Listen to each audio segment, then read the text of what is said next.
আজকে জলসার যোগ্যতময় শ্রদ্ধেয় সভাপতি সাহেব, উপস্থিত উলামায়ে কেরাম, সামনে বসে থাকা ইসলাম দরদি, দিন দরদি ভাই ও বাবাজিরা, পর্দানাসীন মায়েরা, খালারা, সমস্ত তারিফ ও গুণগান সে মহান আল্লাহ তাবারক ওয়া তাআলার জন্য, যে মহান আল্লাহ তাবারক ওয়া তাআলা আজকে আমাদেরকে এই রোজার মাসে এই দিনী মজলিসে, তিনি কোরআন হাদিসের মজলিসে বসে কিছু বলার ও শোনার আমাদেরকে তৌফিক দিয়েছেন। তাই আমরা সে আল্লাহ তাবারক ওয়া তাআলার প্রশংসা করি, অন্তর থেকে মুহাব্বতের সাথে সকলে পড়েন আলহামদুলিল্লাহ। একটু মুখ খুলে জোর করে পড়েন ভাই আলহামদুলিল্লাহ। তারপর আমাদের শেষ নবী হযরত মুহাম্মদুর রাসূলুল্লাহ পড়েন সাল্লাল্লাহু আলাইহি ওয়াসাল্লামের উপর অগণন দারুদ শরীফ শান্তির ধারা বর্ষিত হোক, আমিন। আল্লাহুম্মা সাল্লি আলাইহি আল্লাহুম্মা বারিক আলাইহি। বন্ধুগণ, আমি আপনাদের গ্রামে জীবনের প্রথম, হয়তো আমাকে মোবাইলে দেখা হবেন, সরাসরি আজকে আপনাদের সামনে প্রথম এসেছি। আমি আপনাদের সামনে কোরআন মাজিদের 2 নম্বর সূরা সূরাতুল বাকারা থেকে এখন আয়াত তেলাওয়াত করেছি, সাথে আল্লাহর নবী মুহাম্মদ সাল্লাল্লাহু আলাইহি সাল্লামের একটা হাদিস পড়েছি। সে আয়াত এবং হাদিসকে সামনে রেখে যেই বর্তমান মাস চলছে মাহে রমজান, পাক পবিত্র মাস, এই মাস সম্পর্কে কিছু কথা রাখবো। আল্লাহর কাছে দোয়া করি রব্বুল আলামিন আমি যা কিছু বলবো যেন সহি হাদিস এবং কোরআন থেকে বলতে পারি এবং সাথে আমরা সকলে আমল করতে পারি, তার জন্য আল্লাহ আমাদেরকে তৌফিক দেন। পড়ুন আল্লাহুম্মা আমিন। এটা হলো আজকে আপনাদের শিক্ষার জায়গা, জানার জায়গা। কারণ আপনারা তো এখন বই খাতা নিয়ে মাদ্রাসা যেতে পারবেন না। পারবেন কি? পারবেন না। শরম লাগবে, লজ্জা লাগবে। তো এই দিনই জালসা, জুমা, ঈদ, বকরা ঈদ, এই সমস্ত জিনিসে আপনারা যদি ভালোভাবে শুনেন তো মেলাই কাছে আপনারা শিখতে পারবেন। দ্বিতীয় কথা, ইলম শিখতে গেলে কোনো শরম করতে হবে না। আল্লাহ নবীর শ্বশুর হযরত আবু বকর রাদিয়াল্লাহু তাআলা আনহু, হযরত ওমর রাদিয়াল্লাহু তাআলা আনহু, নবীজির জামাই হযরত উসমান রাদিয়াল্লাহু তাআলা আনহু, হযরত আলী রাদিয়াল্লাহু তাআলা আনহু, এই ধরনের অন্যান্য সাহাবী নবীর কাছে ইলম শিখেছেন, বড় হয়ে ইলম শিখেছেন। আজকে যদি কোনো কথা আপনি না জানেন, 5 জন 10 জন বসে গেল এক জায়গাতে, কোনো মশলা, কোনো হাদিসের কথা নিয়ে সামনে আলোচনা হইতে লাগলো, যে কিচ্ছু জানে না এমনি হাম বড়াই দিয়া বলবে আবে মৌলবী থেকে বেশি জানি আমি, বলে না বেশি জানি আমি, জি ভুল কথা। এই কথাটা বলতে হবে না। আর একটা কথা আরো বলে দিই, জীবনে সব গুনাহ তওবা করতে গেলে আল্লাহর দরবারে মাফ হয়ে যাবে, কিন্তু এক প্রকার গুনাহ আছে যে কথার কারণে মাফ হবে না। যেমন 10 বন্ধু 5 জন 10 জন বসে আছেন, কথা বলতে বলতে আপনি বলে দিলেন ভাই রে জীবনে তো কোনোদিন গুনাহ মনে হয় করিনি রে ভাই, কিন্তু 10 বন্ধুর পাল্লাতে পড়ে একদিন 1 গ্লাস মদ পান করে নিয়েছি। এরকম বলে কি বলে না? জীবনে তো কোনো গুনাহ করিনি রে ভাই, কিন্তু বন্ধুদের পাল্লাতে পড়ে সালে একদিন আমি যে ওই পারে চুরি করে নিয়েছি। এই যে আপনি গুনাহ করেছেন আল্লাহ ছাড়া কেউ জানে না। আপনি গুনাহটাকে যদি লুকিয়ে রাখতেন হয়তো আল্লাহ কিয়ামতের দিন আপনাকে মাফ করে দিত, কিন্তু আপনি লোকের সামনে ওকে বয়ান করলেন, এর মানে ওরা সাক্ষ্য হয়ে গেল, গাওয়া হয়ে গেলে পাপটাই করেছে, এটার হিসাব কিন্তু কিয়ামতের দিন হবে। এই জন্য ভুল করেছেন ভিতরে রেখে দেন, তওবা করেন, কাঁদেন, কাটেন, আল্লাহ আমাদের হাতে ভুল হয়েছে, তুমি মাফ দাও, তুমি ছাড়া কেউ মাফ দিবে না রব্বুল আলামিন, এই ধরনের কাঁদতে। তো ভাই আমার, এটা হলো মাহে রমজান। কয়টা রোজা গেল আজকে ভাই? জোরে বলেন। 15টা রোজা। তারাবি কয়টা হলো? 16টা তারাবি হলো। কয়টা রোজা বেঁচে আছে সামনে? পূর্ণ যদি মাস রোজা হয় 15টা। মেলায় মানুষ বলে যদি রোজা 29টা হয় তো মেলায় মানুষ বলে একটা রোজার লেগে রে রোজা কোটা পুরা হলো না। আল্লাহ এক মাস রোজা দিয়েছে, 30টা রোজা দেয়নি। কয় মাস রোজা দিয়েছে? এক মাস। আরবিতে কখন 29 মাস হয় আর কখন 30 মাস হয়। 29টা করলেন, যদি চান 29টা থাকে তো এক মাস রোজা করা হলো। আর যদি 30টা রোজা হয়, মাস 30 হয় তো এক মাস রোজা করা হলো। আল্লাহ এক মাস রোজা দিয়েছে। আংরেজি মাসে এটা কয় নম্বর মাস চলছে ভাই? মাশাআল্লাহ। একটু কথা বলবেন, আমি যতক্ষণ থাকবো কথা বলতে হবে। আরবি দিনতে রমজান মাস কয় নম্বর মাস আপনারা বলেন? জানেন? 9 নম্বর মাস। কয় নম্বর? 9 নম্বর মাস। এটা জানতে হবে। নামটা আরবি আল্লাহ দিয়েছেন, আরবি মাস রাখে আল্লাহ নাম দিয়েছে, এটা আমাদেরকে জানতে হবে ভাই। 9 নম্বর মাস। আপনার বাড়িতে যদি কুটুম চলে আসে, বিয়ে এসেছে, জামাই আছে, আপনি তার মান সম্মান না করেন, তাকে খেতে না দেন, একটা কুটুমে যেমন মান সম্মান করা যদি না করেন, ওই কুটুমটা আপনার পরে খুশ থাকবে না বেজার থাকবে? কথা বলেন। মুখে কি খানি টেনে আছে যে ভাই থাকলে পরে ঠেলে দিন, আমার সাথে একটু কথা বলেন। কুটুমের মান সম্মান না করলে কুটুম খুশি হবে না বেজার হবে? বেজার হবে। এই আল্লাহ তাবারাক ওয়া তাআলা তোহফা হিসাবে এক মাস রোজা মেহমান আমাদেরকে দিয়েছে। এই মাসের যদি মান সম্মান আমরা না করি তা আল্লাহ খুশি হবেন না বেজার হবেন? জোরে বলেন। জি। একটু আপনারা বসেন না যে ভাই, মনে হয় ঢেল মেরে পাল্লি যে মেরে মনে হয়েছে। এদিকে বসে যান, সামনে বসেন, বসে যান ভাই। এখানে তো অন্য কোনো জায়গার আসবে না, আপনারা কি গোছে বসতে হবে ইনশাআল্লাহ। ভালো কথা দিয়ে যাবো আপনাদেরকে, যেটা জীবনে আপনার কাজ দিবে। মুসলমান, আজকে আমরা এই মাসের মান সম্মান দিই না। মান সম্মান দিই না। কত মানুষ কইবে বাড়তে কি খাইতে নাই যে এত লম্বা দিনে রোজা করে বেড়াবো। কত ভাই বলবেন যদি ও চপার চপার করে দিনের বেলাতে যদি খায়, ওকে জিজ্ঞাসা করেন, হারে ভাই তোর এত হাট্টা খাট্টা শরীর আর তুই রোজা করিস নি? মৌলভী সাহেব জি, আল্লাহকে দেখা ডরাই না তো মানুষকে দেখা ডর দিয়া কি করব? কত ভাইকে দেখবেন সারাদিন সারা বছর ষাঁড়ের মতন ঘুরে বেড়াবে, আর যেমন রোজার মাস আসবে মেডিকেলে গিয়ে ডাক্তারের কাছে গিয়ে 200-400 টাকার ওষুধ নিয়ে ও বাহানা করবে, ভাই রে আর চলে না শরীরটা, দেখ ভাই এই ওষুধ খেতে খেতে জান চলে গেল। ও রোজা করবে না। রোজার মাহাত, রোজার গুরুত্ব, রোজা কি জিনিস, মাসটা কি জিনিস আমরা বুঝিনি এখন পর্যন্ত। যদি আমরা জেনে নি, শরীর না চলতে গেলেও আমরা রোজা রাখবো। রোজা তো আল্লাহ ছাড় দিয়েছেন মেলায়। আল্লাহ রাসূল সাল্লাল্লাহু আলাইহি ওয়াসাল্লাম বলেছেন, আল্লাহ পাক কোরআন মাজিদে বলেন, প্রত্যেক আকিল বালিগ মুসলমানের উপরে রোজা ফরজ আছে। আমাদের মাযহাব, আমাদের ধর্ম হলো ইসলাম। আর ইসলামের বড় বড় আরকান কয়টা বলেন তো আপনারা? কয়টা আরকান জি ভাই? আরকান ইসলাম কত? এটা জানতে হবে, শিখতে হবে। আমি যে মুসলমান, আপনি মুসলমান, জানতে হবে। 5টা। ইসলামের আরকান কয়টা? 5টা। শিখেলেন জীবন পর্যন্ত যাতে মনে থাকে। 1 নম্বর কালেমায়ে তাওহীদ, 2 নম্বর নামাজ, 3 নম্বর রোজা, 4 নম্বর যাকাত, 5 নম্বর হলো হজ। তাহলে এই 5টার মধ্যে একটা হলো কি ইসলামের মোটা খাম্বার মধ্যে আরকানের মধ্যে রোজা। যেমন নামাজ ছেড়ে আপনার পাপ হবে, যেমন যাকাত ফরজ হয় যাকাত না দিলে পাপ হবে, হজ ফরজ হয়ে গেছে হজ না করতে গেলে গুনাহ হবে, পাপ হবে। এই মতো শরীর স্বাস্থ্য ভালো, রোজার মাসে রোজা পেয়েছেন, রোজা রাখলেন না, গুনাহ হয়ে যাবে, পাপ হয়ে যাবে।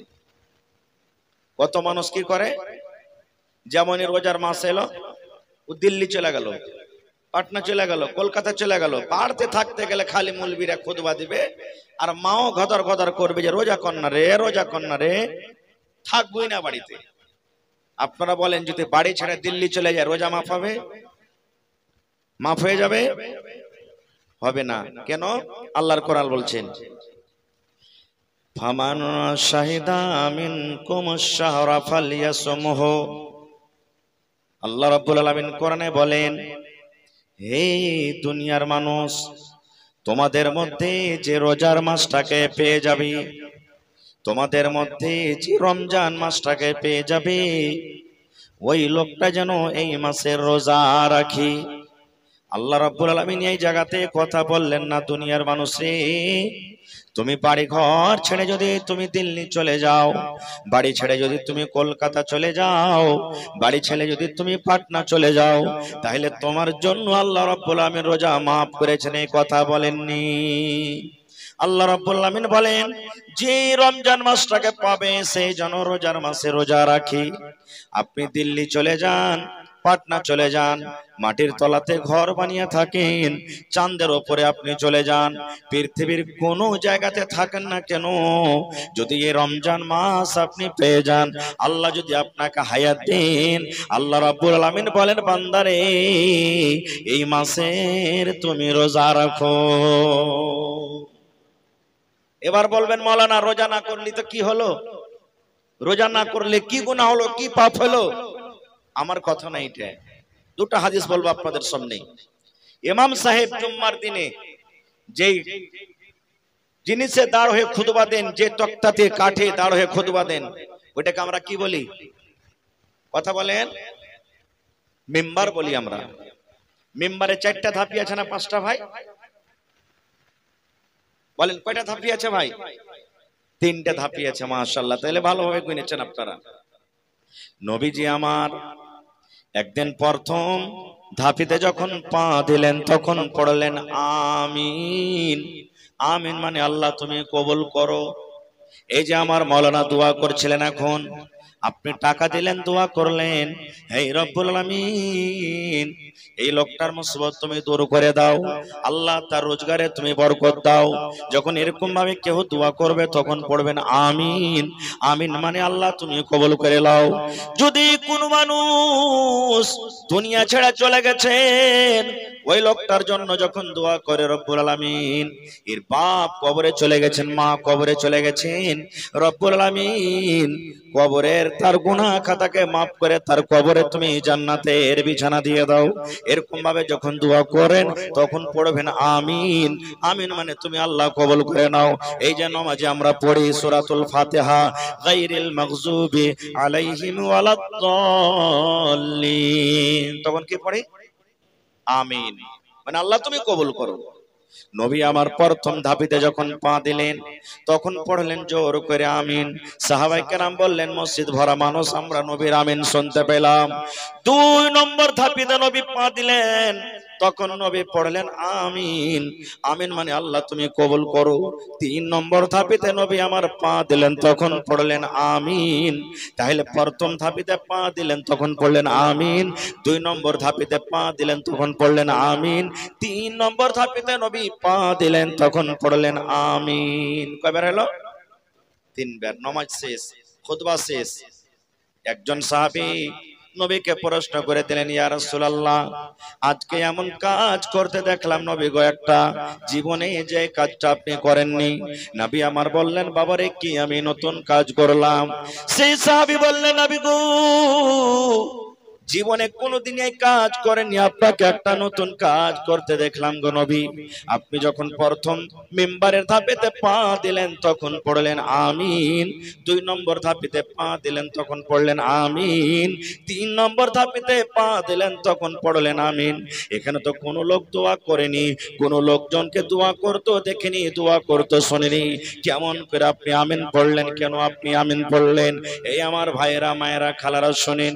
এবার নবী আমার বললেন, সাহাবীরে কেন আমি আমিন পড়লাম রে বাবা? তাইলে তোমরা শোনো, আমি যখন প্রথম ধাপিতে পা দিলাম তখন আল্লাহর ফেরেশতা জিবরিল আমিন, যে ফেরেশতা আমার কাছে মাঝে মাঝে আসেন, যে ফেরেশতা আমার কাছে আল্লাহর বিধান নিয়ে আসেন, যে ফেরেশতা আল্লাহর আদেশ আমার কাছে কোরআন নিয়ে আসেন, প্রথম ধাপেতে আমি যখন পা দিলাম সেই ফেরেশতা এসে আমার কানে কানে বললেন, নবী গো আপনি আপনার উম্মতকে জানিয়ে দেন, আপনি আপনার আপনার উম্মতকে মেসেজ দিয়ে দেন, যখন আপনার নাম আসবে, আপনার যখন নাম বয়ান করা হবে, নাম শোনার সাথে সাথে যারা আপনার উপরে দরুদ পড়বে না, অর্থাৎ সাল্লাল্লাহু আলাইহি ওয়াসাল্লাম পড়বে না, ওই লোকটা যেন হালাক হয়ে যায়, ওই লোকটা যেন বরবাদ হয়ে যায়, ওই লোকটা যেন ধ্বংস হয়ে যায়। তখন নবী পড়লেন আমিন। আমিন মানে আল্লাহ তুমি এই দোয়া কবুল করে না। তাহলে নবীর নাম যখন আসবে, কানে আপনি শুনলেন, তখন কি পড়তে হবে ভাই? কথা বলেন, সাল্লাল্লাহু আলাইহি ওয়াসাল্লাম পড়তে হবে। আর যদি না পড়েন, বদদুয়াকার নবীর জীবন হালাক বরবাদ যেন হয়ে যায়, এটা আল্লাহ রাসূল দোয়া করেছে। 2 নম্বর নবী বললেন, আমি 2 নম্বর ধাপিতে যখন পা দিলাম, আবার জিবরিল ফেরেশতা আমার কানে কানে বললেন, নবী গো, আপনি আপনার উম্মতকে পয়গাম দিয়ে দেন, মেসেজ দিয়ে দেন, যাদের মা বাপ বাড়িতে আছে, সুবহানাল্লাহ, মা বাপ বাড়িতে আছেন, মা বাবার সেবা করলো না, মা বাবার খেদমত করলো না, মা বাবাকে রাজি করলো না, মা বাবাকে রাজি করে দুনিয়া থেকে বিদায় হলো না, মা বাবা নারাজ হয়ে গেল, ওই লোকটা যেন হালাক হয়ে যায়, বরবাদ হয়ে যায়, ধ্বংস হয়ে যায়। তখন নবী বললেন, আমি পড়লাম আমিন, আল্লাহ এই দোয়া তুমি কবুল করে না। তাহলে বুঝলাম কি, যার মা বাপ বাড়িতে আছে আর মা বাপকে যদি নারাজ করে রাখে, নবীর হাদিস, নবী বলেছেন ওই লোকটা যেন ধ্বংস হয়ে যায়, বরবাদ হয়ে যায়। নবীজি বললেন 3 নম্বর ধাপে আমি পা দিলাম, আবার জিবরিল ফেরেশতা আমার কানে কানে বললেন, নবী গো,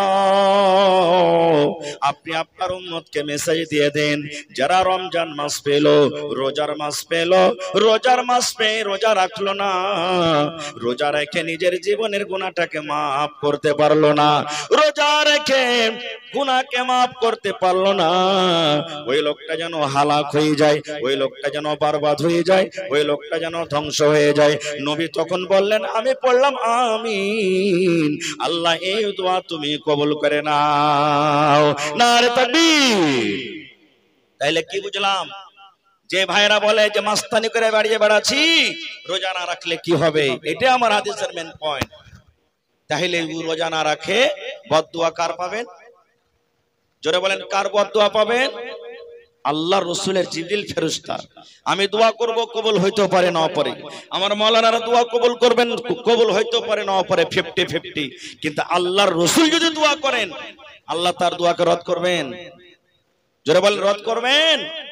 নবীর দোয়া কত তাড়াতাড়ি দোয়া কবুল হয় জানেন? একটা হাদিস আর শুনেন।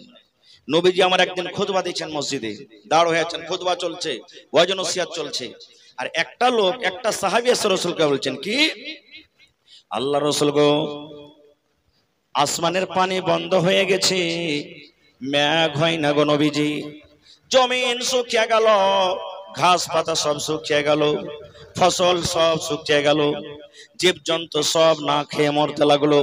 একটু আল্লাহর দরবারে দোয়া করেন, আল্লাহ রব্বুল আমিন যেন আমাদের প্রতি দয়া করে রহমতের পানি হয়। নবীজি একটু দোয়া করেন আল্লাহর দরবারে, দেখেন মেঘ হয় না, মেঘ না হওয়ার কারণে সব ঘাসপালা শুকিয়ে গেল, একটু আল্লাহর দরবারে দোয়া করেন। নবী আমার দুখান হাত তুলে দিলেন মিম্বারের উপরে, মিম্বারের পরে নবীজি খুতবা দিয়েছেন, 2 হাত তুলে দিলেন, যেমনই পানির জন্য দোয়া করলেন, ওরে সুবহানাল্লাহ, দোয়া করতে না করতে বিজলির কারেন্টের মতন পানি কিন্তু বর্ষিতে শুরু হয়ে গেল। সাহাবায়ে কেরাম বলছেন, এত পানি হইতে লাগলো, মনে হয় আমরা আর বাড়ি যেতে পারবো না। কতদিন পানি হলো?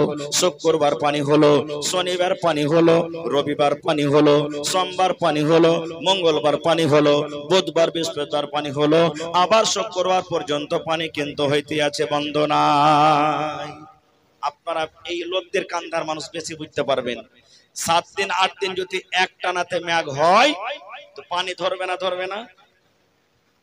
বলেন, ধরবে না? ধরবে না? সব ডুবে গেল। নবীজি আবার দ্বিতীয় জুম্মাতে খুতবা দিচ্ছেন, ওই সাহাবী যে গত জুমাতে বলেছিলেন, কিংবা অন্য একটা সাহাবী আবার বলছেন, হুজুর একটু আল্লাহর দরবারে দোয়া করেন, এত পানি হয়েছে যে সবকিছু ডুবে গেল, ঘাস পাত সব ডুবে গেল, একটু দোয়া করেন। নবীজি আমার হাত তুলে দিলেন, এ আল্লাহ, আর পানির দরকার নাই রব্বুল আলামিন, যে জায়গাতে পানির দরকার আল্লাহ সেখানে তুমি পানি দাও। আল্লাহ তুমি আকাশের দুয়ারকে বন্ধ করে দাও, আল্লাহ তুমি পানিকে বন্ধ করে দাও, আর আমাদের দরকার নাই আল্লাহ, পূর্ণ হয়ে গেছে। যেমন নবী আমার দোয়া করলেন, সঙ্গে সঙ্গে কিন্তু আবার পানি বন্ধ হয়ে গেল। এই মুসলমান,